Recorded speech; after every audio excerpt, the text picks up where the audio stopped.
Yeah. You know you fucked up, right?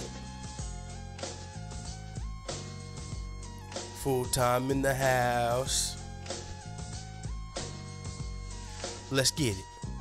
With so much drama in this day and age, it's kinda hard being full-time MMA, but I somehow, some way, keep coming up with content for my hitters like every single day. Now let's get to this nigga Snoop. Disrespecting McGregor, thinking that shit was cute. Calling Conor a bitch, well what the fuck does that make you? You ain't no big dog, old nigga, you a pooch. And keep it real, Conor didn't even fucking lose. Fucking Mayweather's made $1 million off them dudes. And that's in a pillow fight, boxing ain't no real fight. How he get knocked out, still walk out looking like $1 million likes. Snoop, I think you sipping too much gin and juice, cause something's gotten into you. What the fuck you thinking dissing one of the dudes getting you paid? Now a lot of people don't like you, got them on Twitter yelling hashtag Fire Snoop.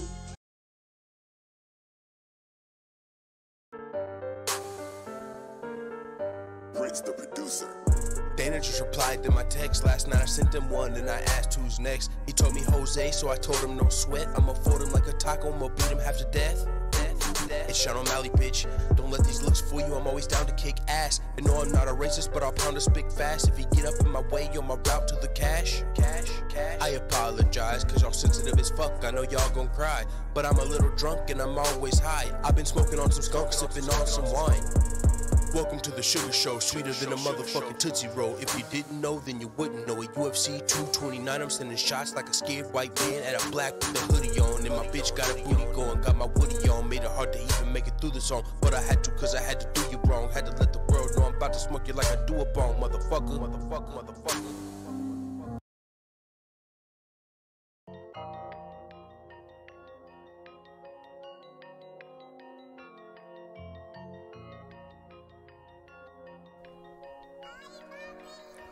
I done did a lot of drugs in my day, yeah I said it, but I'm still gon' kick your ass. Gustafson, I hope you ready. When I got into the crash, I ain't know the bitch was pregnant, but they treat me like a murderer, so motherfucker critic. Bitch, I'm ready to fight, and we can fight till the death. I'll hit your ass with the right, then with the right and the left, then kick you right in the chest, and have you fighting for breath. And then I'll turn the pressure up when you would try to get rest, leave you no time to adjust. Daniel, I'm coming for the title, so quit hiding your necks, because I'm right at your neck.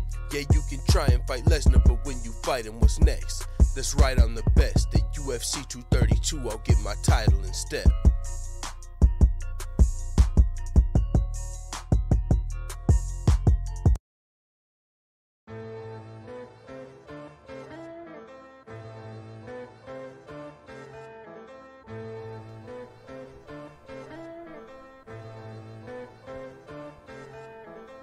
Somebody grab him some chicken. This fucking guy is fat. How the fuck he gonna beat me and Volkov just put this guy on his back? I hope you know no one is scared of you, especially not DC. And you can call me Daniel Cormier or Double Chips, you know you cannot beat me. And yeah, I'm talking to Lewis. If you wanna scrap, we can do this. I know that you're black, I know you're a beast, I know that you're fat and you're stupid. I'm back on my bullshit and lacking my cool. At UFC 230, I'll spaz on this fool. He's not gonna beat me cause he's lacking the tools. This nigga can't breathe when he's splashing the pool. No cardio, hope. And it's probably gonna show when I take him down and I beat him up, cause that's all that I know. They call me Daniel Cormier, I'm coming to defend my title. If he think that he can beat me, then this motherfucker's psycho, bitch, I'm gone. I'm sick of your bad back and you're still fat, let's talk about it. I'm sick of you being black and wearing MAGA hats, let's talk about it. I'm sick of you getting smashed and then coming back, let's talk about it. Or we can get dirty at UFC 230 and you can get sparked about it. I'm sick of your bad back and you're still fat, let's talk about it. I'm sick of you being black and wearing MAGA hats, let's talk about it. I'm sick of you getting smashed and then coming back, let's talk about it. Or we can get dirty at UFC 230 and you can get sparked about it. What is going on, full-time family? It's time to start the show. We got some breaking news, niggas. Holy smokes, Jon Jones is tested positive, but hasn't failed a drug test. Craziness going on in the world of MMA. It's time to talk about it. Let's talk about it. Yo, Daniel Cormier's reacted, of course, to this breaking news. Now, the fight's still on, everybody, if you're wondering. Jon Jones, normally, when you see that a fighter is not being allowed to fight due to atypical findings in their drug test, when they test positive, normally they get pulled off of a card and suspended. And with Jon Jones, this would be like the third time. But this is a little different. Jon Jones, this is the same substance. And now, honestly, I'm going to put this together for you guys. It makes sense that Jon Jones failed this drug test. It makes sense. Now, the fact that he's still allowed to fight, we got to get into that. We're going to talk about that as well. But I was saying this, and it comes from listening to Chael Sonnen, who was saying, he said, yo, Jon Jones, they sent in, and we talked about this, they sent in whenever he failed his drug test and they were trying to find the contaminated supplement. They sent in like 14 different supplements to USADA and said, listen, we don't know where this banned substance came from. Here's all the supplements I've been taking. Test all of these and see if one of them are contaminated. They never found which supplement it was that was contaminated. The reason Jon Jones was allowed to fight was because of the snitch clause, right? We know about that by now. Jon Jones had to provide substantial assistance. That's the substantial assistance clause. But they still never found the contaminated supplement. So with that being the case, if Jon Jones just goes back to taking what he was taking, the regular supplements, whatever he's taking, creatine, name your fucking favorite supplement, it makes sense he would fail another drug test because they never found which one was contaminated. Now, with that being said, what do you do here? Because the reason he was going to be fighting at UFC 232 in Las Vegas, the reason the Nevada State Athletic Commission's not allowing him to fight is because this same banned substance has been found in Jon Jones' his drug test. And so they're going to allow him to fight in California. So now this is being moved to California. And keep in mind, UFC 233 was in California and it got canceled recently because the main event, TJ Dillashaw, Henry Cejudo, was moved. I'm live, what's up? But the reason UFC 230... Yo, dog, chill. The reason UFC 233 was canceled, they lost their main event. The main event was moved to... I'm going to say... Hey, yo, dog, chill. I'm going to say, if he keeps barking, you go downstairs for a second. It's throwing me the fuck up. Yo... It's cool. My bad, you guys. So, UFC, ESPN card... Hey... We go downstairs for a second, just for like 20 minutes. You can come back up here. This motherfucker's tripping. I don't know what Michael's got going on, but my bad, guys. So 1 second. Somebody came up. Now my dog's tripping. It threw my thought process. So there's a lot going on right now. So UFC 233 was originally in Anaheim. Dillashaw versus Cejudo. That main event got moved to ESPN Plus. That whole pay-per-view got canceled. So now we're gonna still have a pay-per-view in California, because that's where Jon Jones versus Gustafsson is being moved to, and Nunes versus Cyborg. The whole event's being moved now to California because they're going to allow him to fight. Because California State Athletic Commission's director, Andy Foster, came out and said Jon Jones is a clean athlete. So, just to recap, and we'll get caught up, and I'll start reading some of the stuff going on. Jon Jones, the banned substance is still in his system, and so Nevada's not going to allow him to fight there because he's still tested positive for the same substance. But USADA and a lot of other places, USADA got outside opinions as well. They're saying everybody is saying that this is not actually enhancing his performance. They said it's not enough of a substance. Remember, like Jon Jones said, the amount that was in his system was like a grain of salt in an Olympic-sized swimming pool. So there, that grain of salt is still fucking floating around clearly. And so, but there's questions that of course come up, like, okay, so when Jon Jones was getting tested by USADA before he was able to come back, has this been there the whole time? And so we're gonna start reading some of the stuff from this whole issue. But that's what's going on right now. The fight's still on, but Jon Jones has a banned substance in his system. Now, special treatment, you might say so. One of the things that came to my mind was motherfucking hashtag free O'Malley. He got popped for some stupid ass caffeine, little small amount. So if there's a trace amount in your system, you're out. You don't get... If you can't get the fucking banned substances out of your system, you can't fight. If you fucked around and took some dick pill or some fucking...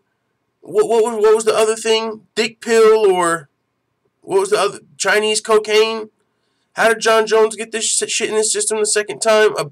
If you took some dick pill, or if you took some contaminated supplement that has you to where there's a permanent banned substance in your body, you can't fight. It sucks. But you can't fight if you got a banned substance in your system. Or else then allow anybody that has trace amounts to fight. If it's just a trace amount, who cares? It's just a trace amount. But you can't let Jon Jones fight if you're not letting everyone else fight with trace amounts. Especially after he's had multiple failed drug tests. So, here's what's going on. It says, chill, dog. One of my friends came over. My dog, he's not used to him, so he's fucking barking like a motherfucker at him. That's Prince, the crazy one. But, so, this is the Nevada State Athletic Commission. He said, this will allow for a measured, thoughtful, comprehensive discussion of his anti-doping testing protocol and results, and provide opportunity for Nevada State Athletic Commission to determine the appropriate path for him forward in Nevada. We look forward to his hearing. So they're saying Jon Jones would have to have a hearing before he fought in Nevada. Now, there was a funny joke made by comedian Adam Hunter on Twitter, and he was like, Nevada, where prostitution, gambling, and marijuana are legal, but Jon Jones isn't. And this is one thing to keep in mind. One thing to keep in mind. With big fights comes big money. Doesn't matter who you are. What city, what state. You know, that's how Conor McGregor was able to have so much power and get away with shit, because it's like, oh, you don't want me to fight in New York? Okay, I'll just fight in Nevada. Oh, you don't want me to fight in Nevada? Okay, I'll fight in California. So if whoever turns down the fight with Jon Jones or Conor McGregor, that opens up the doors for someone else to say, we'll take it. We'll take all that money. Oh, you guys don't like that banned substance being in his body? We still think he's clean. Bring us the money. So that's just something to keep in mind, because now California, they're taking the fight. Andy Foster and the California State Athletic Commission. They're going to allow Jon Jones to fight here, even with this atypical finding. And with that being said, that he said that this is what Foster said. He's a clean athlete. So here's what USADA had to say. We've got a statement from 3 different scientists, from WADA, from SMRTL, which is in Salt Lake City, and they're saying there's no evidence of any new ingestion. This isn't a new thing. This is what he's been punished for already. He's already served time on this. So they're saying it's not new. This is the same thing that he popped for, that he already served time for. But it's still in his system, the same thing. So he's not taking more of whatever he had. It's the same thing, but it's... And now, this is where it gets tricky. They say this could be in his system permanently. Now, USADA released a statement on their Twitter. This is their statement on Jon Jones sample policy. But check this out. It says, there's been no violation of the anti-doping program. He's been cleared to fight in terms of the USADA program. USADA fully analyzed it internally. They reached out to outside experts from around the world. They reached out to another sports league that has seen the same issue, and all of them, independent of us, determined this was not a re-ingestion of the substance, and this very, very small amount was occurring and still showing up, according to these experts from around the world, did not provide any performance-enhancing benefit. So, this goes back to the Daniel Cormier fight, because this is where, remember, that's where he failed the test. The results were overturned. He was stripped of the belt, and now he's back because of the snitch clause, substantial assistance clause, but it's still in his system. That's the wild part. Okay, we're still going to allow Jon Jones to fight because it's the same thing. But it's still in his system. So it's like, yeah, we know he's got a performance-enhancing drug in his system, but it's such a trace amount, it's not really giving him any benefit. But it's still there, but it's not helping him. That don't seem like a level playing field. It can't be there. That's the thing. Because if that's the case, these trace amounts with anybody, name your favorite fighter that has been suspended. It's usually a trace amount. And they still get suspended. That's forget which fighter it was, but someone said they got suspended for 2 years for 17 picograms of some shit. That's the thing. We get it can be a trace amount. But if it's in your system, you get flagged by USADA and you can't fight. With Sean O'Malley, it was a trace amount. Fuck it, let's throw him on this card. Don't ban nobody. Because I don't think Sean O'Malley was cheating, but if it's in his system, it's in his system. That's how USADA does it. So, for Jon Jones, it's cool. Yeah, it's in his system, but we can't figure out where it's coming from, and we don't think it's not helping him. We asked everybody. Like, we went and asked WADA, and we went and asked the other sports leagues, like, whoa. Why are we asking aren't you guys the best of the best? Aren't you guys the pros? Why are you asking everyone else? They're supposed to be asking you guys. That's where I'm coming from. I thought USADA was the best of the best. But when it comes to this situation, hey, guys, what do you guys think about this trace amount? You think it's helping? Like, well, no, but yeah, that's the case to me. That seems like the case with all trace amounts. But listen to this. This is the craziest shit to me. Not much is known about this long-term metabolite. This is the craziest part to me. Not much is known about this long-term metabolite. The parent compound is not approved for human use anywhere in the world. This shit ain't approved for human use. Oh, my niggas. What? What are we taking? This shit ain't approved for human use, but hold on. This whole shit is crazy. But what both USADA and other entities are seeing is that a reoccurrence or potential pulsing where you have multiple negative tests, then a positive one for a very low amount. They're seeing that quite commonly over time, and no one knows how long this could last. It could potentially last forever.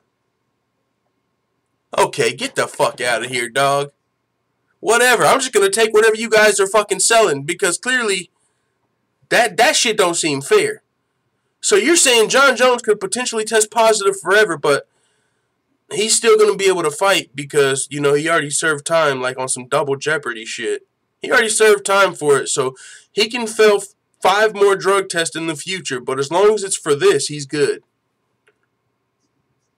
And they're saying there's not much known about it because the parent compound's not approved for human use. You know what this reminds me of? When GSP was on Joe Rogan's podcast, and he was talking about the there's always there's always new designer drugs, and they don't just make you bigger and stronger. They make you more likely to throw a kick, or more likely to be more risky in a fight, get you better cardio. And that sounds about right when you say some shit that's not approved for human use yet. Yeah, that sounds like some designer drugs. That shit ain't even cleared yet. That sounds like it's hot out the motherfucking laboratory. Designer. Of course that shit ain't approved for human use. And it sounds like some shit that might get out your system and then just pop up. This shit don't sound fair. Motherfucking free O'Malley, dog. Everybody. Not just O'Malley. He's for sure who I'm riding for right now. Anybody with a fucking trace amount. Get that shit out of here. Free him. Ruining motherfuckers' reputations. And then we're gonna... there can be no special fucking exemptions. It's the same substance that he popped for? That's what we're getting? We can't prove it's a new ingestion? How about the fact that he had 2 clean tests and this one's dirty? How about the fact that to get back in here, he had to be clean. He should have had to be clean to get a fight booked. Okay, so you get the negative test. Negative test. Look, Jon Jones is clean. He's clean. Negative test. Negative test. When we get a new positive, that's a new failed test. You can't say it's not new ingestion because it's the same substance. Listen to what this sounds like to me. My stupid ass just being a YouTuber. Random person. Listen to this. What's your name? Oh, by the way, we're going to listen to Jeff Nowitzki because they said the substance, I believe, they gave, the scientific word, but they said, in other words, verbal, the way you put it in your mouth, not verbal, but turbinol. The turbinol that you put in your mouth. That's what it is. So let's just use turbinol because that's a steroid that has popped up a few times, and that's a name we know of. So let's say you pop for turbinol, and USADA pops you, hey, boom, 1-year suspension. He just got popped for turbinol. All right, you serve your suspension. You tell on somebody, however you got to do it to get back. You come back. You ain't testing for turbinol no more. Clean test, clean test, clean test. Now you're in a fight camp. Turbinol's in your system. You can't say, oh no, it's the same turbinol. No, this motherfucker's got a fight coming up. It's just so convenient. You pop for fucking steroids right after your Cormier fight and right before your Gustafsson fight. Because like I fucking said when I picked Cormier to win the rematch, Jon Jones can't come in looking like he looked against Ovin St. Preux when there was no turbinol in his system. How convenient is it you got steroids in your system when it's fight time? But since it's the same steroid, it seems like, oh, no, we can't charge him for the same steroid. Like some double jeopardy shit. Like, we already charged him for this steroid. So, and it's just a small amount. I've never been on steroids, but what the fuck is microdosing? That sounds like a trace amount.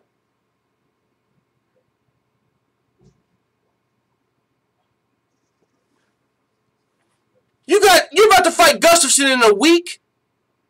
And no, it's not a new failed test, they're saying. They analyzed the test over the last 18 months, and they're seeing that the substance is still there. Okay, that's all I need to hear. The substance is still in him?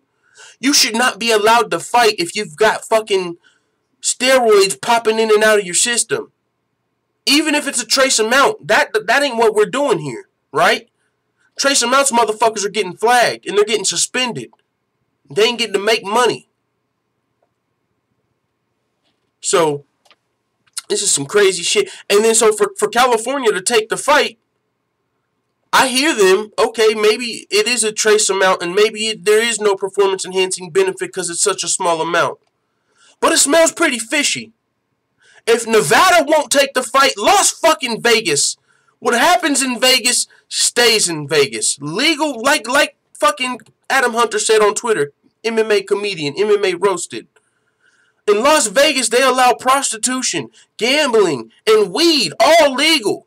But they won't allow Jon Jones to fight. And so, for anybody else to take the fight, not just California, anybody, if it was New York, if it was Shanghai, like, you know, whenever Bisping were like, oh, nobody would allow Bisping to fight after he just got rocked and lost his title. No one's going to allow him to fight in 3 weeks. Shanghai will. If this shit was going on in Shanghai, I would get it. Oh, Shanghai, they don't give a fuck about this. But you would think it's more for the money, right? Like, anybody that would take this fight after Nevada turns it down, it seems like a money grab almost. Like, oh, you guys don't want UFC 232? We'll take it. We just lost fucking UFC 233. We want a pay-per-view. Fuck it. Y'all don't want it. We'll take it. But this is fishy as hell, dog. This is not a good look. Oh, by the fucking way. This is coming like right on the heels of Jon Jones' team turning down additional VADA testing. Remember they recommended it, but it wasn't mandatory. But they suggested it. Like, listen, if you want people to believe you're off of steroids and you want to help clear your legacy and you want people to believe you're the best fighter in the world, we recommend VADA testing as well as your USADA testing. You know, because people aren't going to, people don't really believe USADA because they're kind of paid by the UFC. So go to an independent drug tester and pass all their drug tests and you might get your legacy back. It'll help untarnish your legacy. They're like, nah, we're good. We're good. And oh my Lord, Bo, it's too fucking, when there's smoke, there's fire. If it looks like a duck, if it quacks like a duck, it's a fucking duck. Bo, I want to fucking believe Jon Jones is innocent. I like everyone. But the fucking facts say he's not clean, bro. This shit is still in his system. Okay, it's a trace amount. But you can't have this shit in your system and be fighting people that are not allowed to have trace amounts. These people cannot even have a trace amount. They can't have a fucking grain of salt in an Olympic-sized swimming pool. They will overturn a title fight if you have a grain of salt of steroids in your body. And it's less than that because you don't have an Olympic-sized swimming pool in your body. So less than a grain of salt of steroids, they will take your fucking title. That's why they took Jon Jones' title. Because he popped for a grain of salt of steroids. So if you're a UFC fighter, you can't have any steroids in your body. But if you're Jon Jones, you're good. We're just going to move the whole event. Who else would that happen for? Let's look at the same card. If Cris Cyborg had a fucking pinch of steroids in her body, do you think that they would fucking move the whole card to California for her or just pull her ass off the card and flag her and give the belt to Megan Anderson? What do you think? This is wild, bro. Like, I get it. Okay, we're going to let him fight. But what you're saying is, he's going to be allowed to potentially always have this grain of salt of steroid. He's never going to be fully clean, even if it's not enhancing him. We can't figure out what's going on with this steroid in his body, but there's not enough to really help him fight. Have you motherfuckers heard of designer drugs? Brand new shit?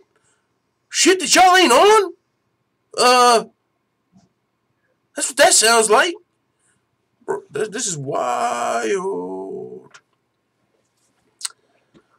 But yeah, so that's what's going on. Jon Jones still being allowed to fight. The whole card. Every fighter on the card was getting ready to fight next week. Or it might still be this week. They're just moving the location. Either way, they're giving full refunds to everybody clearly in Vegas who was looking forward to coming to this. Man, imagine already flying out to Vegas. And fuck you, you're probably going to have to get a new plane ticket. Get your refund. See if you can get a ticket in time for California. Boop, boop, boop, mad scramble. Boop, boop, boop. Everybody fucking boarding the plane in Vegas. Everybody just taking the show to fucking California. All right, Vegas, we're out of here. You guys want to let Jon Jones fight?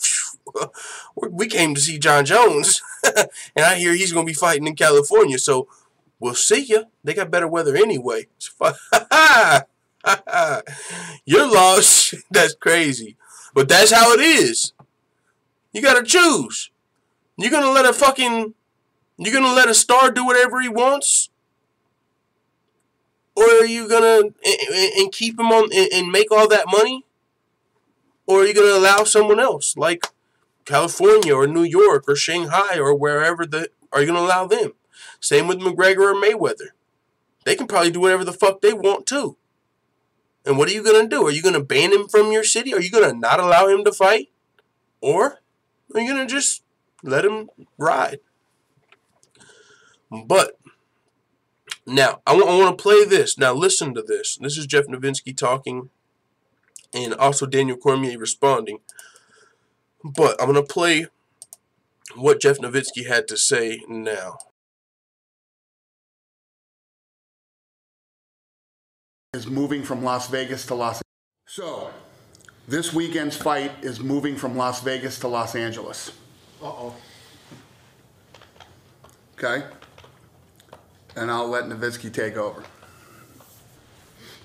So, December 6th, we were notified by USADA that, well, first off, let me say, this is regarding Jon Jones. There's been no violation of the anti-doping program.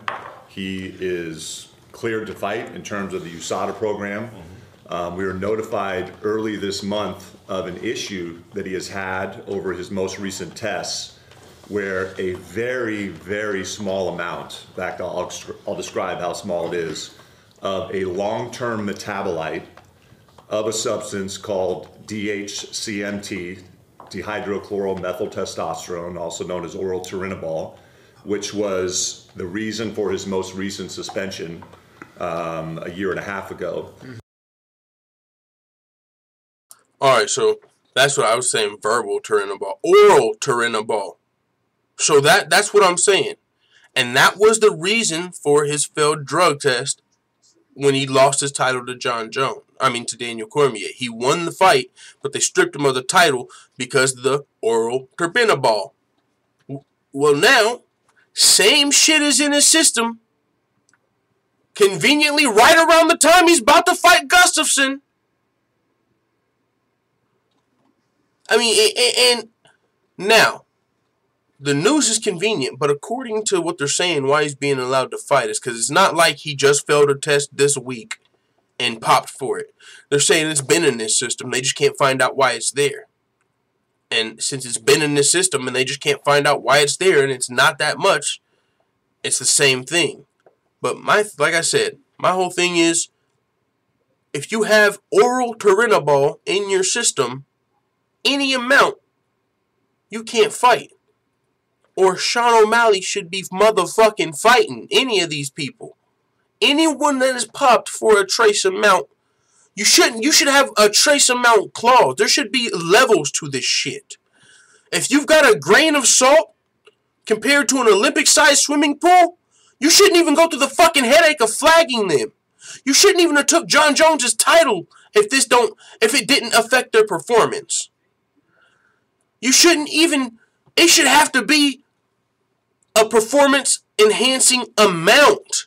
They flag people for fucking estrogen blockers, for diuretics, shit that helps you with your weight cut, shit that estrogen blockers don't enhance your performance, but they're used after a steroid cycle. But it's like, okay, an estrogen blocker didn't help him in his fight, so why the fuck are you flagging him? Because you suspect steroids? Well, whenever you got fucking steroids in your system, you suspect steroids. No matter how much is there. Would you rather have a grain of salt of steroids or a grain of salt of fucking estrogen blockers? Either way, you can't allow someone to fight if this shit is still in their system. If you can't figure out why, sorry, Jon Jones, man. This ain't nobody's fault but yours. You went to that fucking gas station and got the fucking green Rhino 69s. You didn't check your Cocaine Connect, where they were getting their shit from, what they were cutting it with, bro. You take 14 different fucking supplements and you don't know which ones you put in your body that got this shit in your system. That's nobody else's fault. If you fucked around and took something that's got permanent steroids in your body, you can't fight. I'm sorry, you cannot fight. You cannot fight if you have steroids in your body and no one can figure out how to get them the fuck out. That's not clean. Especially when you're flagging people for diuretics and IVs and fucking estrogen blockers and grains of salt. Let's get back to the audio. Let's see. Where's Jeff Novinsky? Here he is. A very, very small amount of a long-term metabolite has shown up in a recent urine sample that was collected from him. USADA fully analyzed it internally. They reached out to outside experts from around the world. They consulted with another professional sports league that has seen the same issue. And all of them, independent of us, determined that this was not a re-ingestion of the substance, A, and B, this very, very small amount that was occurring and still showing up, according to these experts, from around the world, did not provide any performance-enhancing benefit. It is not much is known about this long-term metabolite. The parent compound is not approved for human use anywhere in the world, so there's not been any medical studies on it to determine excretion rates, etc. But what both USADA and other entities are seeing is that a reoccurrence or potential pulsing, where you'll have multiple negative tests and then a positive one for a very, very low amount. They're seeing that quite commonly over time. And yo, I'm not trying to laugh at this shit. Pulsing steroids. We're speculating there's some new pulsing steroids that what happens is something's going on. You got a few clean tests and then you fail a test for small amounts. Now, you don't have to be a fucking rocket USADA steroid scientist. When you hear the word microdosing, and he said it's really common now. Yeah, that's probably why we've all heard the word microdosing. That's what that sounds like to me. Got a few clean tests, and then you got... Then you just ain't figured out how to not fail that last test. You just haven't figured that out. Your shit's too good, too potent, I guess. But regardless, it's in your system. On that third, it don't matter if you go clean, clean, clean, dirty. It don't matter how many clean tests are in between these dirty tests. If you have oral turinabol in your system, you can't fight until you figure that shit out. But this is almost like some fucking narco snitch shit. Almost, it's like you want to hear fucking curveball? Like, this is what it sounds like to me. And we've got, like, this isn't just some crazy theory. Jon Jones, right? Substantial assistance. That's how he came back to fight. It's not because he had a clean. It's not because he was clean. The reason Jon Jones got to come back is because he allegedly snitched on someone, right? It's not because he was clean.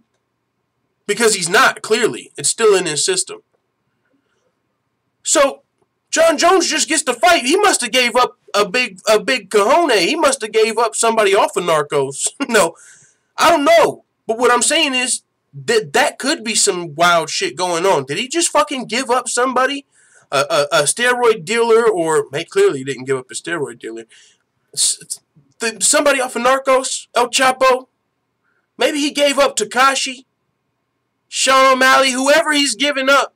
No, Sean O'Malley's innocent, but whoever he's giving up, they're like, listen, we're going to let you fight fucking dirty. Thanks for helping us, Jon. Keep helping us. Yo, nobody's safe. Nobody's safe around Jon right now. They're letting this motherfucker fight with steroids in his system. He must have gave up a big fish. I don't know. But that's what's going on in front of our faces. All of this be said, and after all of this is the moral of the story. Jon Jones still has a trace amount of steroids in his system, but he's still going to be allowed to fight. Why the fuck would you want to fight that guy? We know he gave substantial assistance. That's how he got to come back. This is what it sounds like. If I'm just a dumbass looking at this outside looking in, they're letting Jon Jones fight because he's snitching and he's still got steroids in his system, but they don't care. He's still going to get to fight because he told on somebody. So it's like, he's not clean. He's not a clean fighter. 100%. Doesn't matter if it's helping him or not. It doesn't matter if it's not helping him at all. 0%. It does not matter if it's enhancing his performance. He's not a fucking clean fighter right now. There's a trace amount in his system. He's not a clean fighter. I get it. You asked all your fucking, you asked WADA, and you asked the NBA, and you asked the NFL, and you asked whoever else, hey, like, have you guys ever seen these new pulsing joints? Like, he passed a few tests, but this shit's still in his system. Like, no, man, but it's a trace amount. What the fuck? Regardless of all of that, I get it. You guys don't think it's helping him. He's not a clean fighter. So Jon Jones is being allowed to fight, and he's not clean. Regardless of whether it's fucking helping him or not. That's the point here. I don't give a shit. He's being allowed to fight with steroids in his system. That's what's going on here. Whether it's because he snitched or whether it's because it's not enough to help him doesn't fucking matter. People are getting flagged for trace amounts and they don't get to fight. Maybe if they turned in somebody, they would be able to fight through this shit. But this is bullshit. This is bullshit. And if I'm DC, I'm really not fighting this fucking guy. No. I'm not fighting this motherfucker. At no weight class. Fuck him. And fuck this whole situation. I'm fighting Brock and I'm riding my happy ass into the sunset. Get the fuck out of here. Y'all are letting this dude fight with shit in his system? I don't give a fuck if it's not helping him. Is he clean? I don't give a fuck. That's not what we signed up for. Or motherfuckers could have estrogen blockers. That's not a steroid. That's not getting you bigger, stronger, faster. Just let him do it. Right? It's not helping him. It's not helping the performance. Get the hell no, dog. Hell no. Let's get back to the whiskey. And we don't know, nobody knows how long this condition could last. I mean, it could potentially last forever. Not enough is known about this metabolite. The levels that this metabolite is showing up at are in the picogram amounts. A picogram is a 1/1,000,000th of a gram. And to kind of get everybody to wrap their head around this, if you put 1 grain of salt on this table and split it up into 50 million pieces, 50 million, a picogram is one of those pieces of that gram of salt. What these levels have shown up in Jon's system recently are the single and double digit picograms. So such a small amount. And again, I want to explain to them that even if you could figure out the science on how to microdose that, which you couldn't. Right. So, and you can, I invite you guys to look at the Richard McLaren decision. So, it was a published decision, and McLaren, who's one of, the most respected experts in the world. Read this from Filthy Tom Lawler. 17 picograms of Austrian got me 2 years. Now, what they just said, take a grain of salt, split it into, what the fuck did they say, 50 pieces? And that's a picogram. So, let's use that exact same comparison with Tom Lawler. He got 2 years, and this is just one person. 2 fucking years of his career taken for 17 picograms. Where the fuck was the science in the whole card moving? You're ruining motherfuckers' lives for picograms. So let's be fucking fair. Fuck this. I don't give a fuck if it was 1 picogram. If you guys are testing for what the fuck are you testing for picograms for? If picograms ain't shit, if single and double digit picograms ain't helping, why the fuck is filthy Tom Lawler getting suspended 2 years for picograms? Why the fuck is Sean O'Malley getting suspended, biggest fight of his life, on the McGregor vs. Khabib card for fucking picograms? Why? How come everyone else gets suspended for picograms? Don't give me that it's such a small amount. Don't break it into a fucking grain of salt. You don't fucking do that on your USADA statements when you released it on Sean O'Malley. You didn't say, yo, Sean O'Malley got flagged for, well, when you take a grain of salt and you break it down into 50 million pieces, Sean O'Malley got popped for like 3 of those. We really think he's innocent, but hey, we're so strict. He's sorry, guys, he's not clean. You can't have no picograms. But when it comes to fucking Jon Jones, this nigga can have the picograms. Fuck out of here, man. Don't get me this picograms. Man, if he's dirty, he's dirty. Let's go back to my boy, the Golden Snitch. In that decision, that, you know, John's 1.5-year suspension or 15-month suspension came at, he said even in that case where, you know, it was a strict liability provision, somehow this got into John's system. But he said there was 0 evidence that Jon would have even used 1 therapeutic dose back then to reach those levels. And that's what they're continuing to see in these samples. Jon had, I think, from September, October, November, 4 negative tests. So that they thought, you know, this issue was behind him.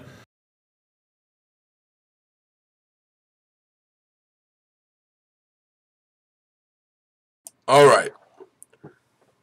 4 negative tests, which means he tested clean 4 times.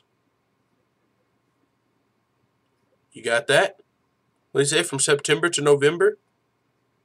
Let me play that back. I want to hear those dates. September, October, November, 4. September, October, November. 4 tests. September, October, November. All clean. Which means, if he was clean through September, October, November, even if this test didn't happen yesterday, it sure was around fight camp, wasn't it? He wasn't in fight camp in September, October, November. It's December now. His fight camp started probably mid-November. So he tested clean leading up to fight camp. Fight camp comes around and here comes the fucking dirty test. But it doesn't make any sense. We just don't understand how Jon Jones would test positive right after his title fight and right before his title fight. How fucking convenient. How convenient. You're clean when you fight OSP and you look like shit. And I say you're clean because you didn't fail a drug test. You don't fail a drug test when you fight OSP and everyone talks about how bad he looks. Oh my God, Jon Jones didn't look great. What was that, Jon Jones? Oh, ring rust. We've seen many people who have shown ring rust. It only exists for certain people. Some people show you ring rust don't exist. They'll come back and get a first-round fucking knockout in 2 years. Chad Mendez, didn't he just come back and knock out Miles Jury in the first round after he was out for 2.5 years? There's people that come back and they don't look like they have ring rust. So Jon Jones comes back and he's got ring rust against OSP. Clean test. Knocks out Daniel Cormier, fails the test. Oh, wow. How that makes sense. Leading up to his rematch with Gustafsson, potentially his toughest fight of all time. You could argue Alexander Gustafsson gave Jon Jones his toughest fight to date out of everybody. Even DC, anybody. That was his toughest fight to date. And I've said this. The Jon Jones that fought Ovin St. Preux cannot show up against Alexander Gustafsson. So how convenient. Right before your fight camp with Gustafsson, you've got a weird-ass test result. The fuck? I mean, let's just take this at a basic level. And you can't do that when you're trying to put this... You can't look at it scientifically unless you're like USADA. Just out from a fucking fan perspective. Just step back. Look. Fights OSP clean with no failed drug test doesn't look great. Knocks out Daniel Cormier, failed drug test. Right before his camp with Gustafsson, failed drug test. But we're going to still allow him to fight. Yo, I would not fight this guy. Because to me, what it feels like, and this is just my dumb ass, feels like they're letting him fight dirty.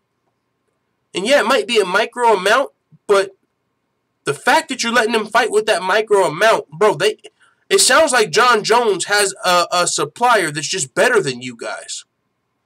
That's what it sounds like to me. It sounds like he's got some shit that you guys ain't testing for yet. You're good enough to find this trace amount, but he's beating the fucking system, dog. And so with that being said, just the timing of these tests, the fact that he failed him so close to these big fights. You cannot let this man fight when this shit is still in his system. It don't matter if it's a picogram. It don't matter if it's one fucking picogram. If you test for picograms and he pops for picograms, get him out of there. That's just the only thing that's right, man. That's the only thing that seems fair. Nothing against Jon Jones, personally. I'm talking about from a competition standpoint. You cannot let one guy fight with steroids in his system. It doesn't matter how small the amount is. You can't let just one guy have steroids in his system. And then up-and-coming fighters, prospects, who you'll fuck up somebody's legacy, reputation, and future for a picogram. Who needs it more? These motherfuckers are trying to establish themselves. They're trying to get the belt. They're trying to become a star. They haven't already fucked up 10 times. You're giving motherfuckers first strikes and fucking up their record for picograms. Fuck that, bro. Come out and give me this shit when it's Sean O'Malley, who don't look like he's on steroids, who's never failed a fucking drug test. Come and tell me, break this shit down into grains of salt when it's Sean O'Malley. Tell me that and then rebook him. Not for someone that's already failed 2 fucking drug tests. Don't break this shit down and let him fight and tell us it could be in his system forever. This shit smells so fucking fun. Man, this is some bullshit, bro. This is some bull, grade A, bull, grass-fed bullshit. 4 negative tests, so that they thought, this issue was behind him. But on a most recent sample collection, I think it was December 9th, it showed up again at this very, very low picogram level. Again, I want to reiterate, this isn't the UFC clearing Jon Jones. This isn't Dana White clearing Jon Jones. It's not Jeff Nowitzki clearing Jon Jones. It's USADA and these world-recognized experts who have said, A, there's no evidence of any ingestion of this substance, and B, there's no evidence that this small picogram amount of this long-term metabolite would have any effect on performance enhancement. Could this be? All right, man. I'm going to need a fucking rocket USADA scientist to break this one down for me. How is there no fucking evidence of re-ingestion when you have 3 clean drug tests and then you fail your 4th one? Sounds like you got some new shit in your system. What the fuck? Somebody slap me and call me stupid. What the fuck? Listen to what's being told to us. Let's say Jon Jones took 4 drug tests. First one was clean. Second one was clean. Third one was clean. 4th one's dirty. But there's no evidence that it was re-ingestion. We would rather believe it's some new shit we ain't never heard about. Listen. So, since it's the same... Oh my God.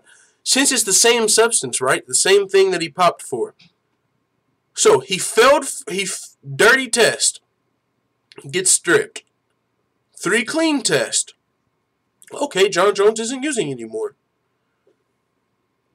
5th test. Fails it. Sounds like he's using again. It doesn't sound like the first test re-showed up. He had a grain of salt when he failed his test. He had a grain of salt. The grain of salt was gone for the next 3 tests. We got a new grain of salt, people. That's not the same grain of salt. That's a new grain of salt. Regardless if it's a grain of salt. That's how but they're saying they don't believe it's new ingestion.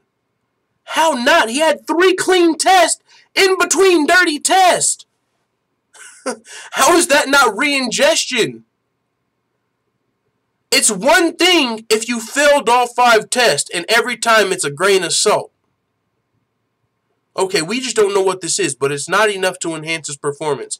He's just going to permanently have this fucking grain of salt floating around in the system. We can't get it out. We can't figure it out.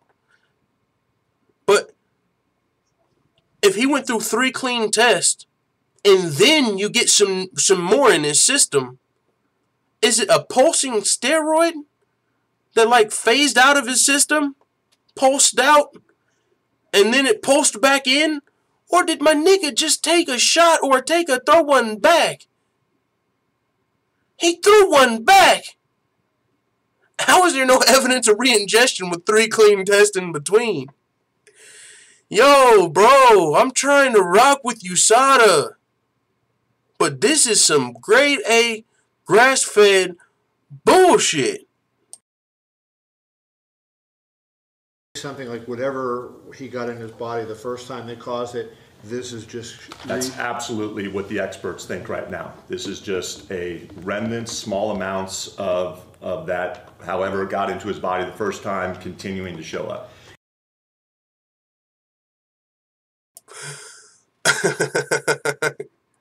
That would make more sense, right? If it stayed in his system. So they think it's the same thing from the first test. Like we just talked about, then why hasn't it been there for those 3 tests in the middle? Why wasn't it there the whole time? You see what I'm saying? If it was, that's what Chael Sonnen broke down. He said you can expect him to fail. He said he should keep failing drug tests. If we can't find the contaminated supplement, then you should expect him to keep failing drug tests. So he should have failed all 5. He should have failed the first one. We can't figure out what it is, but it's still in his system. But there's not enough that's helping him, so fuck it. We're going to let him fight. But if you're clean for 3 in the middle, that means that makes more sense. All right, he failed his drug test, didn't make sense, and he's clean for the 3 tests after that. So he's clean. So when the fucking steroid pops back in his system during his fight camp, what makes more sense? He got back on steroids for a tough fight, or there's no re-ingestion. This just does not add up. It just does not add up here, by any means. This does not add up.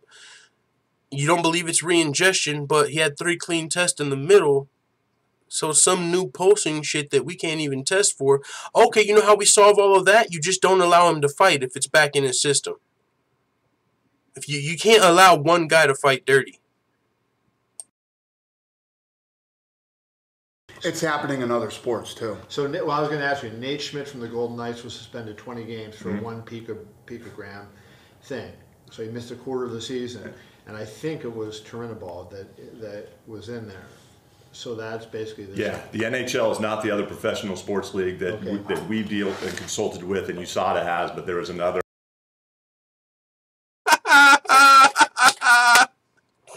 That's crazy.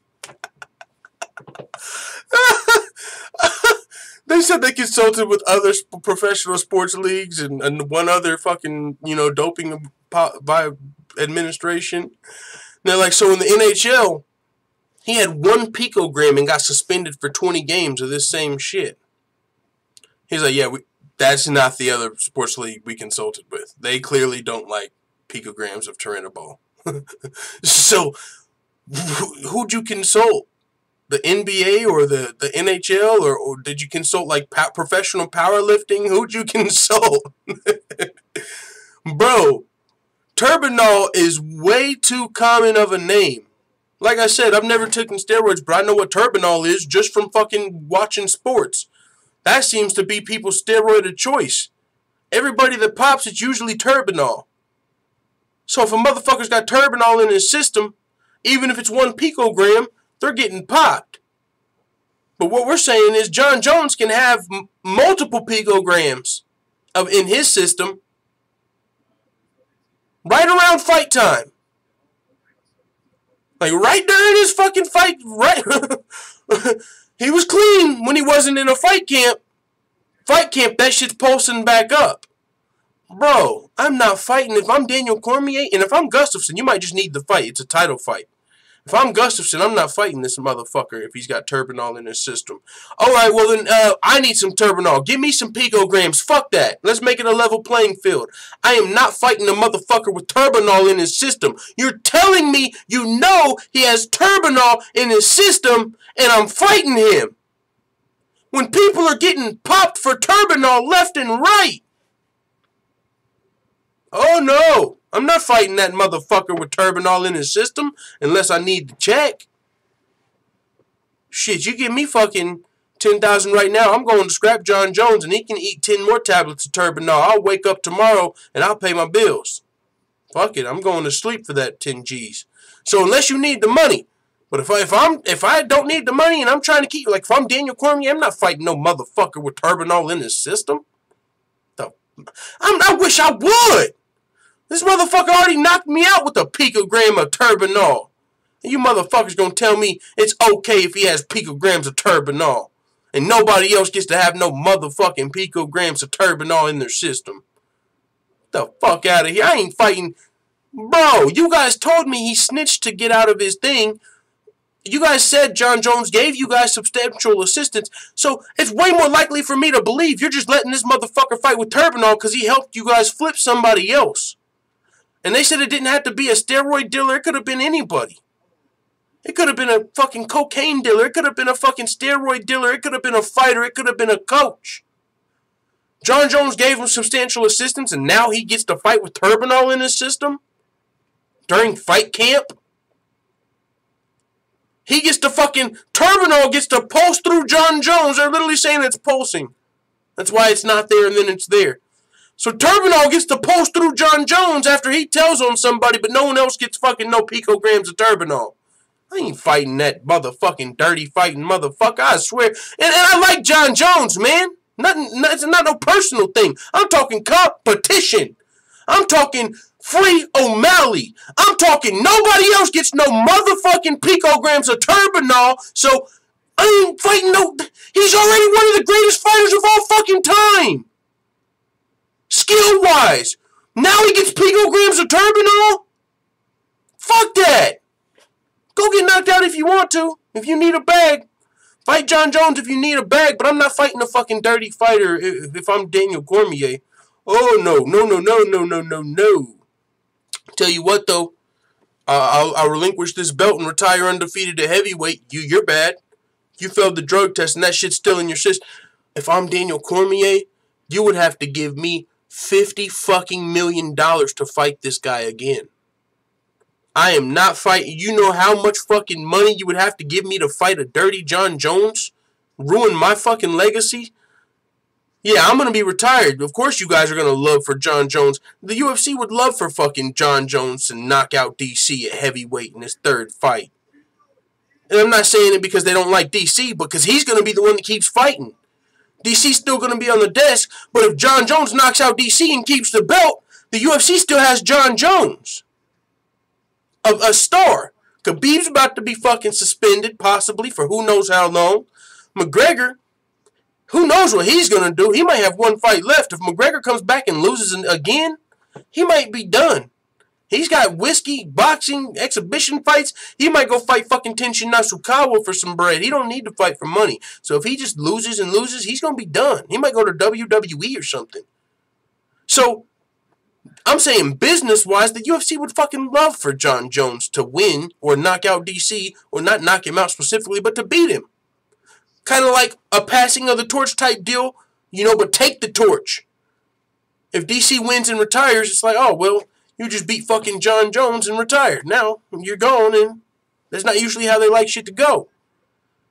I wish a motherfucker would. If I'm DC, I wish I would fight a Jon Jones with Turbinol in his system. I don't give a fuck if it's 1 picogram. I don't give a fuck if it's 1, 2, or 17. I don't give a fuck if you take 1 grain of salt, break it into 50 pieces, and take one of those pieces and break it into 25. And then you tell me that's what's in this system. Get your shit clean. I'm not fighting no dirty fighter because you can't figure out what the steroid is, bro. That sounds like incompetence on your part. But I'm not fighting a dirty fucking fighter. Fuck that. Alright, I'm going to let it play through this time.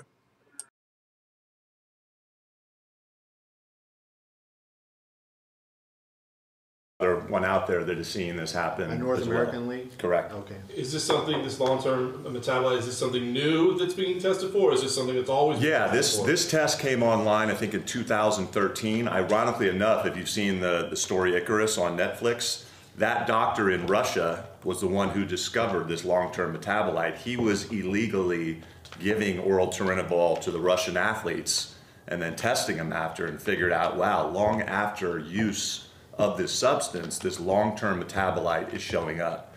Also very important to note, in all the tests they've done on Jon, including the one where he was held strictly liable, they never ever found the parent compound, the DHCMT, and they never ever found short-term metabolites. So that's, you know, indicative of one of two things. He took such a small amount entered his system that those passed really quickly. Or conceivably, when this entered his system, it could have been years ago, where you're still seeing this reoccurrence of this long-term metabolite. It's a big concern I have. When I started in the world of anti-doping, the science was way behind. Dopers were easily able to, you know, escape detection. I think in some cases the pendulum has swung even too far here, where you're able to detect a 50 millionth of a piece of a grain of salt. You know, who knows where that could be coming from? Environmental contamination, whatever. I was going to say, there's no genetic marker or anything where you can prove, like, this is the same stuff you found before. There's not. So, I mean, somehow, I mean, there's no doubt all the experts say that, you know, the parent compound at some point entered into his system. But again, similar to McLaren's report, there's zero evidence it was done intentionally. And in this reoccurrence, there's zero evidence that it was re-ingested, and again, that he's receiving any performance enhancing. And Jon has been tested 8 times in the last 6 months. So this December 9th test is a USADA test or an United States USADA test? Yep. It's a USADA test. So how does that lead to us moving from Nevada to California? Good question. So what happened is these guys don't have time to study it themselves. I mean, these guys meaning Nevada? Yeah, Nevada State Athletic Commission doesn't have the time. Tomorrow's Christmas Eve, then Christmas. And they don't have, so what they did do is they agreed to pull together a hearing for us on Friday. Let's show the shading one. Yeah. Sure.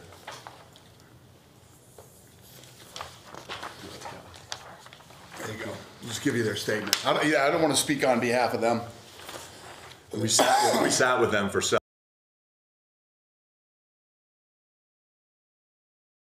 All right, so that's the gist of it. But yeah, man, grade A, grass-fed bullshit. It just doesn't add up, man.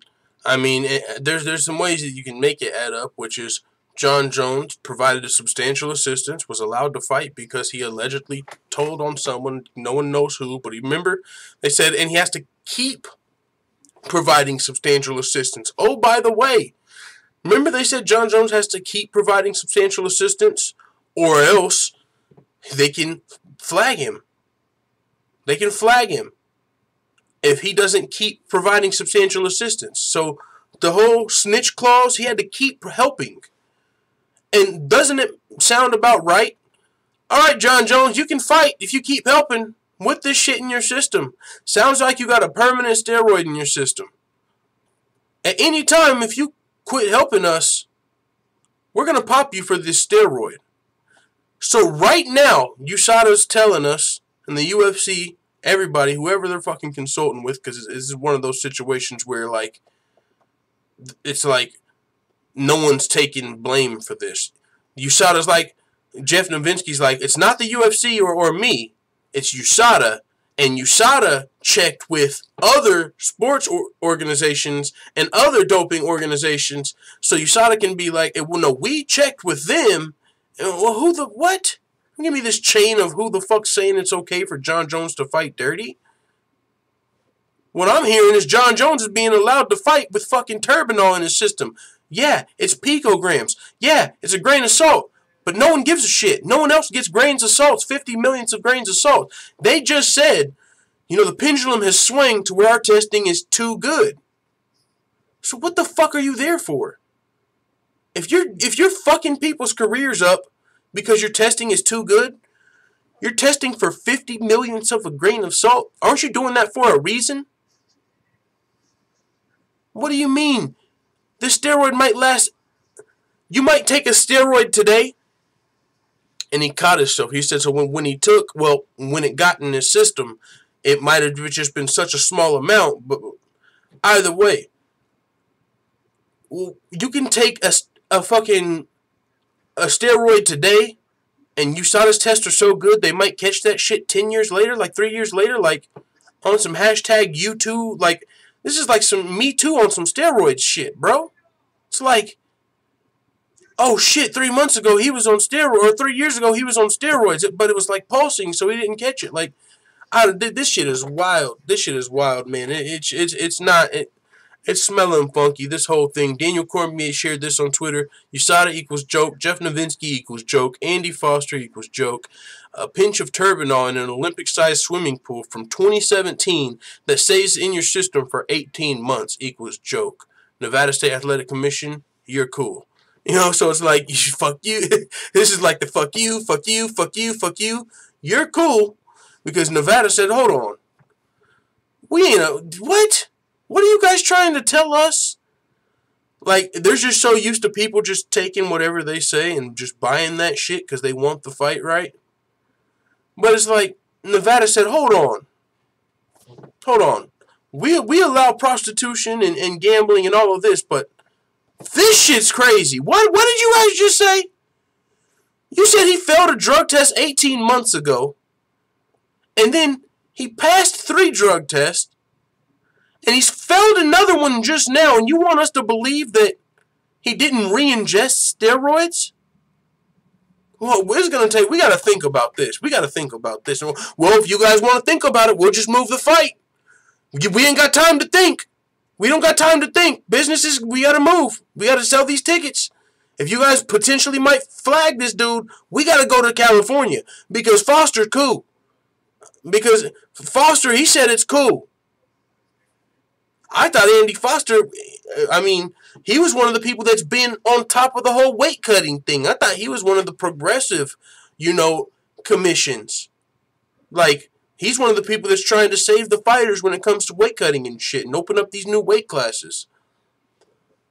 But you're going to let Jon Jones fight with steroids in his system. Bro, if I'm Gustafsson has a built-in excuse. Like, yeah, USADA and everyone's saying, like, this trace amount's not going to help you win the fight. But yeah, the fuck right, dude. I'm sorry. If it looks like a duck and quacks like a duck, it's a fucking duck. It's not a fucking chicken. Like seriously. He fought OSP and didn't fail a drug test and he looked bad. First fight after USADA, like literally all the signs point to this motherfucker being dirty. Every single sign. Every single sign. Except for when USADA breaks it down and they're like, well, he didn't have like the short-term shit. It's only a long-term compound. So it doesn't make sense that there's no short-term compounds. You would think that with such a small amount of, and if you watched Icarus, like bro, okay, I get it. Scientifically, you motherfuckers believe he's cool. But on the surface, he looks calm and ready to drop bombs. But he keeps on forgetting what he wrote down. My bad. On the surface, he fought OSP. First fight after USADA didn't look great. Oh no, I can't do this. I can't be this weak when I'm fighting if I want to be the GOAT. I can't fight Daniel Cormier and I cannot fight because, keep in mind, Jon Jones' first fight with Alexander Gustafsson was before USADA. Jon Jones' first fight with Daniel Cormier was before USADA. USADA comes into play. Jon Jones fights OSP. Looks terrible. Time for the Daniel Cormier fight. Knocks him out. Fails his drug test. Substantial assistance, snitching clause, whatever you want to call it, Jon Jones is allowed to come back. Even though it's a second failed drug test, even though we can't figure out how he got steroids in his system conveniently when he knocked Daniel Cormier out, which makes so much sense. Like, it makes sense depending on how you're looking at it. If you're looking at it scientifically, it doesn't make sense. But if you look at it like, he didn't look great against OSP, and he didn't have these fucking picograms in his system. There were no picograms when he fought OSP. He fights Daniel Cormier, knocks him out, and he's got picograms of turbinol. But it's not enough to help him win a fight. It's in his system. He's dirty. But it's not enough to help him win the fight. But we're still going to overturn the result and suspend him for 4 years. He only had a few picograms. But it's not enough to help him win the fight. But we're still going to suspend him for 4 years and overturn the result. We will ruin your fucking legacy, take your title, and suspend you for 4 years for picograms. Even though it's not enough to help you win a fight. Picograms are a serious matter when it comes to in competition, I guess. But there were no picograms when he fought OSP. So now let's fast forward. You knock out Daniel Cormier and you got picograms of steroids in your system. You tell on somebody or provide substantial assistance and you're allowed to come back, even though we've still never figured out how you got the picograms in your system. We never tested a supplement that said, that came back with picograms of turbinol. You sent us 14 different supplements. None of them were contaminated, but we're still going to let you fight. You passed 3 tests. All right, it's looking good. He passed 3 tests. There's no picograms for 3 tests. He's clean for 3 tests. After knocking out DC, he got the picograms out of his system, even though we never found out how. We never found out where the picograms came from, but they're out of his system for 3 tests. Now it's time to fight Gustafsson, and whoop, whoop, whoop, whoop. Picograms of steroids are back. Big fight time. I wonder if these fucking picograms would be here if he was like rematching OSP. Because like I said, the Jon Jones that showed up and fought Vince St. Preux with no picograms in his system cannot show up and fight Gustafsson. So conveniently, Jon Jones gets to have picograms when he fights Gustafsson. So if Jon Jones wins, I don't want to hear, the steroids didn't help him. They're in his fucking system.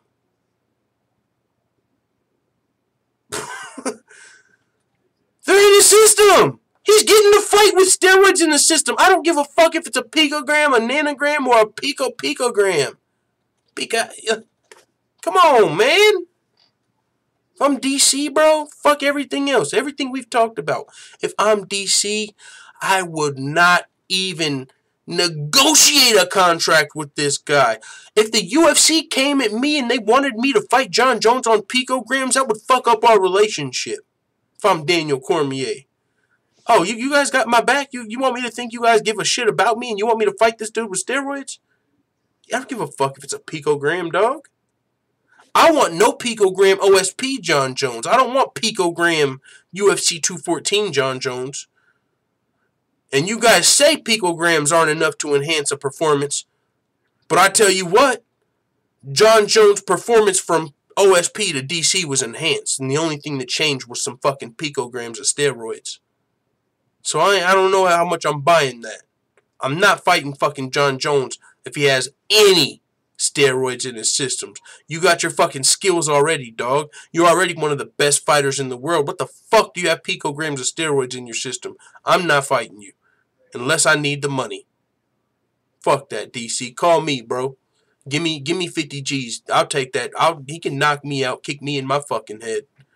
And then we'll handle it that way, because I need it. But don't fuck up your legacy fighting this fucking dirty fighter. And that's what it is at this point, bro.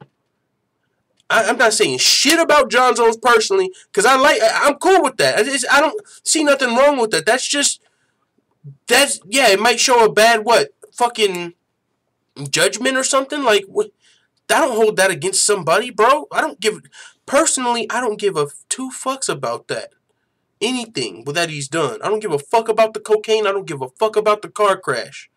Jon Jones, I'm sure, is still a cool guy. But when it comes to this fighting, if I'm Daniel Cormier, I'm not fighting a dirty fucking fighter. I'm not doing it. And if I'm Gustafsson, I'm only doing it because I have to. But honestly, Gustafsson is in a fucked up spot here. What are you going to do, not fight? They already showed that they're willing to move this whole fucking card to a new state to keep this fight on the card. Doesn't seem like Gustafsson has much of a say to be like, I'm not fighting this dirty motherfucker. Clearly the UFC wants this fight to happen. Or they wouldn't have moved a whole fucking card on like 1 week's notice. So, with that being said, I think that's really it. We'll talk just real quick, a couple topics, and then I'll pull up the chat and then we'll get out of here. But Jon Jones recently came out and said he'd rather be remembered as a bad motherfucker than the GOAT. Well, sir, that's all you're going to be remembered as, because you're not my GOAT. I don't give a fuck. Like, I want to believe it, and he's back and all that, but you're not my GOAT. You're a bad motherfucker, so I'm glad that's what you'd rather be remembered as, because especially when you're talking about the natty GOAT. No. You cannot be actively fighting with picograms of turbinol in your system when no one else gets no fucking picograms and be the GOAT. Now, when you want to talk about best fighter of all time, all eras, now we talk Jon Jones.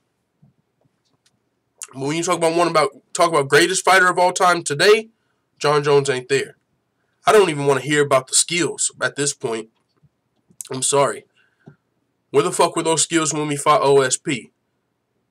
Honestly, I really don't know. I want to know, when we're talking about the greatest fighter of all time, bro, we can't have no picograms in our system, bro. Like I said, you want to talk about TRT Tour and Ubereem, and we can talk about Jon Jones amongst those guys. But we can't talk about Jon Jones amongst George St. Pierre and Daniel Cormier and Demetrius Johnson. You ain't in that conversation, buddy. No, not with this. Oh, snaps, that's a super chat. Let me pull that up. Live. Given sure name. Merry Christmas, fam. You doing a Christmas stream again this year? Yeah, I probably will. I probably don't got. Oh shit. That was loud as fuck. Yo, thank you very much for the $5 on the super chat, given sure name. Yeah, I probably will do a Christmas stream, bro. I ain't got no shit planned. Like, I ain't got no giving out no gifts or getting no gifts this year, bro. You know how it goes, and bills are due. But yeah, so I'll probably be streaming, bro. I mean, talking some MMA, hell yeah. I'm down. Thanks for the 5 in the super chat. Ivan Hernandez says, shout out to Shaq, giving surname in the building. Ubereem, the unnatty assassin, says incarcerated. That's what I'm saying. Jon Jones is up there with those guys. But yeah, a couple more things. Thanks again, giving surname. That's much appreciated. Dana White confirming Cain Velasquez versus Francis Ngannou will headline UFC on ESPN 1 this February. I'm excited for multiple reasons. For one, Cain Velasquez is coming back. He's not going to be making that WWE appearance quite yet. I for sure think he's still going to go, but not yet. Coming back to the heavyweight division first, we'll see where this goes. Fighting Francis Ngannou, this could potentially be a great fight. I think this will potentially be a first round finish, and I think it's probably going to be Cain Velasquez who does the finishing. I don't think it's going to be one of those Francis Ngannou snooze fest that we've seen he's capable of being in. If someone decides to just hold him down like Stipe Miocic, it can be a lackluster fight. Or if he decides to be efficient with his energy and fucking just Derek Lewis, that fucking abomination that happened of a heavyweight fight, that could also, be unfortunate. But there's going to be a difference here because Cain Velasquez is going to have the potential to put Ngannou on his back and just do damage from the top, like potentially Curtis Blades versus Alistair Overeem. Ngannou's a dangerous guy, and Cain Velasquez has been out for a while. Former heavyweight champion, though. So, Francis Ngannou, this is going to be a tough matchup for Francis Ngannou. And honestly, he just won a tough matchup, though, against a great wrestler.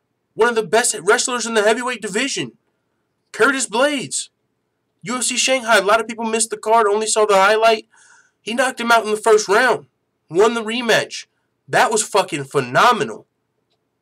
I'm not going to say Francis Ngannou's back because there's probably still holes in his game that probably just can't be fixed in time. But he's always got that dangerous ability to knock your ass silly in the first round before you can expose him or take him down or wear him out. And in the meantime, if he's working on his grappling and working on his cardio, he could really turn into that monster that we all thought he was originally. So I fucking love this matchup. Second thing I love about it is it's on ESPN. It's not ESPN Plus, it's ESPN. I'm talking motherfucking ESPN First Take. Gonna be talking about this shit.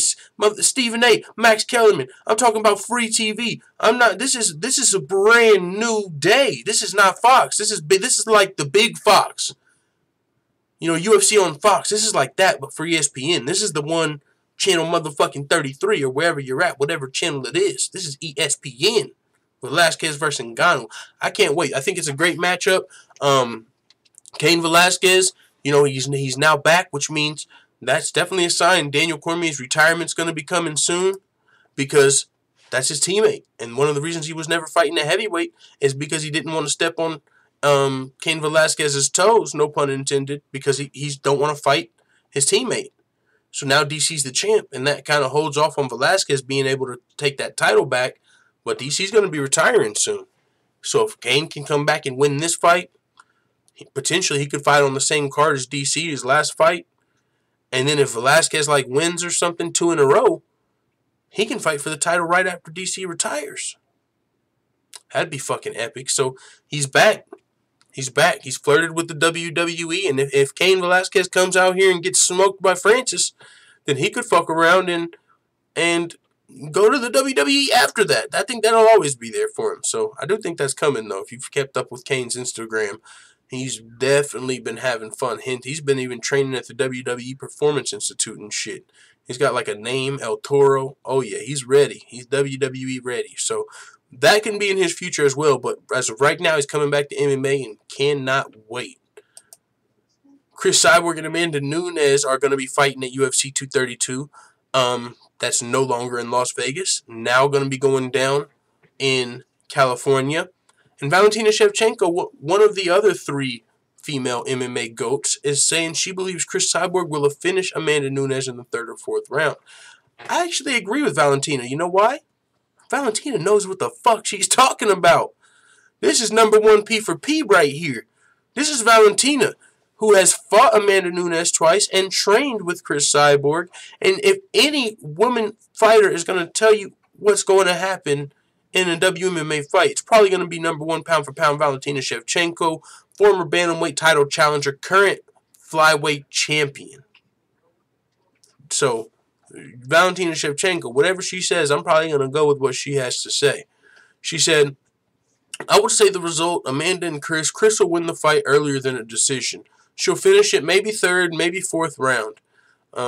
She says, I realize this kind of training because Cris, she's not a fighter who's just starting her fight career. She was fighting a long time ago. Same with me. I was fighting. I had my first MMA fight in 2002.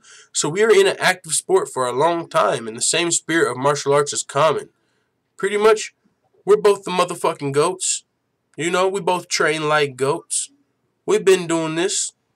We ain't new to this. We're true to this.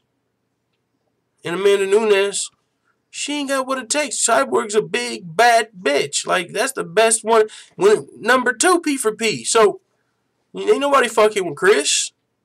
Not until 2020. And then keep your motherfucking eye on Kayla Harris and fucking Tom Mac. 2020. She's coming. She's coming. But as of right now, Cris Cyborg, #1 pound for pound.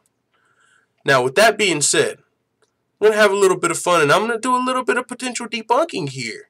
A little bit of debunking. I know myself, I fell for it. And who knows?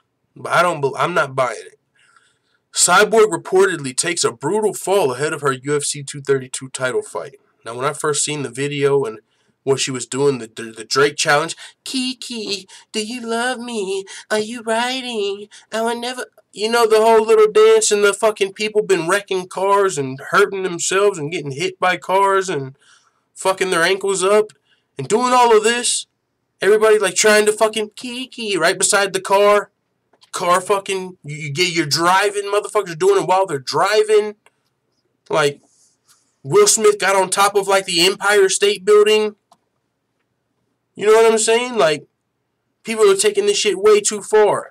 Trying to outdo each other. Chasing clout, as I would say. The clout of the challenge. Oh, snaps. We got a super chat. That's about to probably be pretty loud. Let me turn that down so we don't have that happen again. Yo. Holy shit. Let me check this out. Jet flying, son of a gun, and I'm having a hard time holding these alligators down. Woo! Yo, thank you very much, John Doe with the 1999 in the super chat. Merry Christmas. Yo, John Doe, that is much appreciated, man, and that helps out a lot. Thank you for the early Christmas gift. I'll definitely be live. Now I'm going to do for sure a Christmas show for you guys, for sure. That's my gift to you guys. We'll be live on Christmas. Let's fucking go. Thank you, John Doe, for the 1999 in the super chat, man. Much appreciated.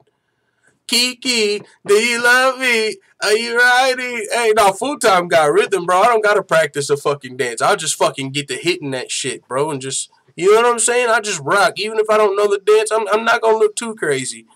You know what I'm saying? Woo! Thank you again, though, for that 1999 in the super chat. So, I know when I first saw this video, I was like, what the fuck is Cyborg doing?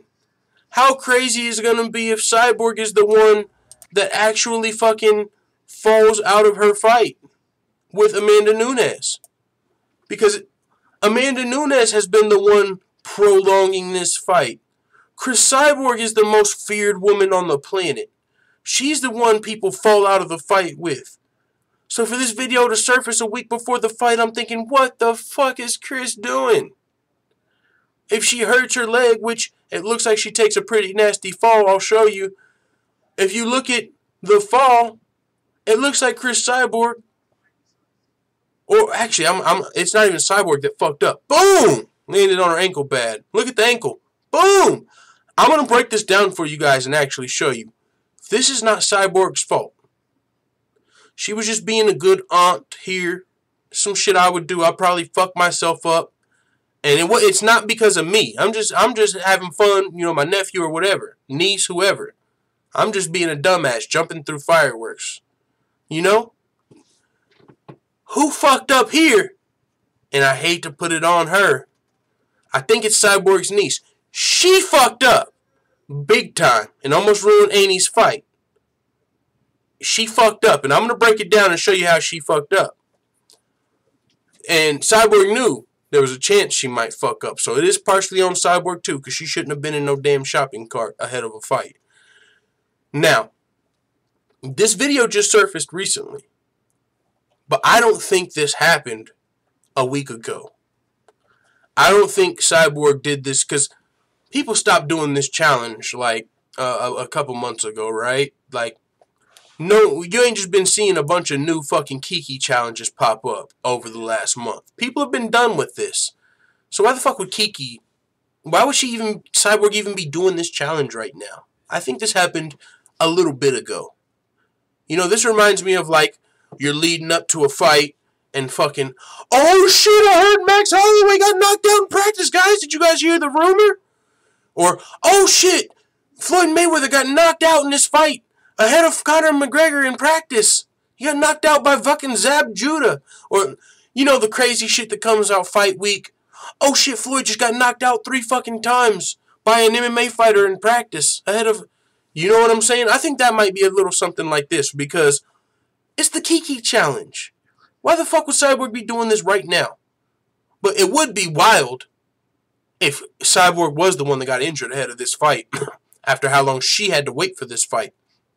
But also, it kind of makes sense if this happened in the past, why Cyborg probably hasn't fought in a while. Because you know Cyborg, she's willing to take a fight on short notice with a bitch from Invicta. A bantamweight. Don't matter who it is. Cyborg needs some bread sometimes. She just needs a paycheck. Most people are scared, so anybody that raises their hand gets to fight Cyborg. That's why you get shit like Cyborg versus Kunitskaya out of nowhere, short notice. We need someone to save the card, call Cyborg. She'll beat a bitch down. Boom, main event. It's Cyborg. But remember, the UFC needed a main event for UFC 228? And Cyborg was calling out Amanda Nunes? Amanda Nunes should have took that fight. Amanda Nunes should have took that fight, because she could have potentially been fighting Cyborg on a bad ankle. Because that's closer to the time this Kiki challenge was going on. And Cyborg, she was ready to fight. She was calling her out. She also called out other chicks, like Pam Sorensen, Indiana Gomez. She called out a couple other fighters as well. But the UFC didn't go to Cyborg this time. They went to Woodley versus Till. Remember, this was also the same card as Shevchenko versus Nico. And that fight fell off. But the UFC needed a main event bad for that card. That's why they fucking booked Woodley versus Till, if you recall, because Woodley was supposed to be fighting Covington. And that was the interim champion. Covington wasn't ready to fight, so they had to pull some crazy shit, give the title to Darren Till, who missed weight. So, my thoughts are, you know, Cyborg was willing to save that main event on a bad ankle. It was probably a little better by then. And so she was willing to save the main event. But that was probably the best time to fight her, because I don't think she did this Kiki challenge last week. Now, the person who posted it, I don't know much about them. They're not verified for whatever the fuck that means. I don't know. Seems like I can trust you more if you're verified, but Zombie Prophet, they said, how do you know this isn't old? This song came out a while ago. That's just a good question. And he said, because I know. That's not fucking good enough, dude. What? Because I know? Fuck out of here. That ain't good enough for me to buy it. So I don't think this happened this week. But just to have some fun, let me break down where this whole situation fucked up, because I like the idea. It's dangerous and definitely stupid if you got a fight coming up. But look, let me break this down for you. Let me put this in slow-mo. This is not all Cyborg's fault. Check this out. Watch this. Watch Cyborg's hand. Boom, boom. Tapped it, because that was Cyborg telling herself, here goes nothing. Watch. She knew there was a chance someone might fuck this up. Now, watch Cyborg's hand. Now, just think to yourself, if Cyborg's about to jump out of this cart, what should the person holding the cart do? They should hold on to the cart, right? Try and at least hold it steady. There's still wheels. It still might have a little shaking. But you're supposed to hold on to the cart. So when she jumps out, the cart has a little bit of stability. Watch what happens.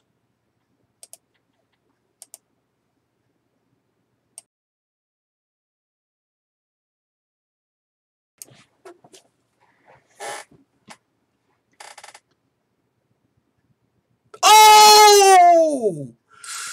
Did you see it? Did you see it? Alright, but first, when she taps the cart, that's her bracing for, I hope this bitch holds on to the cart and I don't fucking hurt my ankle. Keep it. Oh, by the way, Cyborg had to pull out of a fight in the past and get surgery on her left ankle. This, she falls on her right ankle. But Cyborg already had a bad ankle in the past. Luckily, she didn't fall on that ankle. But watch, when she taps the front of the cart, that's her going, here goes nothing. Right there. Watch what her niece does right here. Look at her hands. Cyborg standing up. It's to, no, don't let go of the cart. Look! She let go of the cart! You almost fucked up AE's career, and I know you didn't mean to do it, but yo! If you want me to do this punk-ass Kiki challenge with you, hold on to the cart. Watch. Cyborg is still in the basket, and watch her let the cart go. Look, Cyborg's in the basket. Her foot's planted. She's jumping now, and she's already started to let go.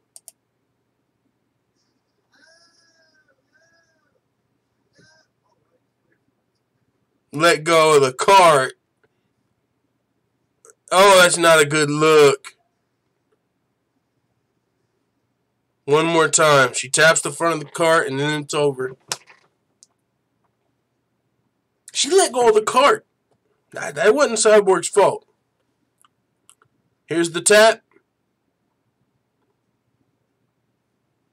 Alright, we need super slow-mo. Here it is. Alright, guys. After this, I'll pull up the chat. We'll give our closing thoughts. And I'll be out your hair. Here she goes. She's standing up. You gotta hold on to that cart strong right here. She's already let it go. She already let it go. Boom. Right there. Right there.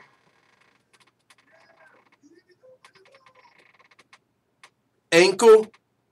Crack. Shoulder.